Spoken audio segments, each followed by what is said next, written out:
Industry players have welcomed the move to involve the private sector to develop infrastructure at Transnet.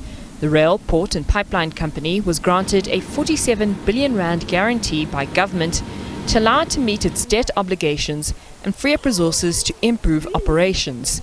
Chairman of the Multimodal Inland Port Association, Warwick Lord, has highlighted the need for urgent private sector investment and expertise to help address the supply chain challenges, which include increased reliance on trucks. What's happened is, due to the inefficiencies of the rail system not keeping a pace with what the advent of trucking has been able to do, we've had a significant amount of our cargo move from that should be on rail into a truck environment, and again, the cargo moving by a truck.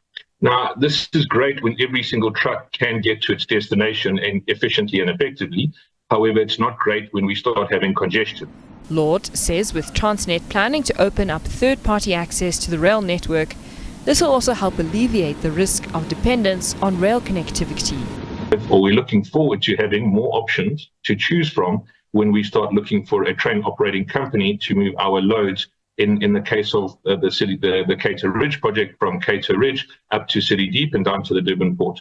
So that enables us to now spread our risk and not have the public sector risk, or specifically Transnet risk that previously was there. And so, as you can imagine, this is a big unlock for a lot of the projects that were hamstrung by being worried to take on the sort of risk that Transnet risk indicates and shows. And therefore, this allows us to now move forward with a lot of investment plans that were previously held up. At the same time, Lord stresses that increasing efficiency will in effect reduce the cost of goods and the cost of doing business. We're excited about the cost reduction in the supply chain, which means ultimately the cost reduction in the goods itself, which leads, hopefully, if all things being equal, to a lower inflation rate, which means that we can have lower interest rates, which is all pushing us positively for economic growth, that we can now start investing in the various items. So what we are hoping that this process does is gear us up to have economic growth in excess of the sort of 1 to 2% that we have targeted or penciled in over the last number of years.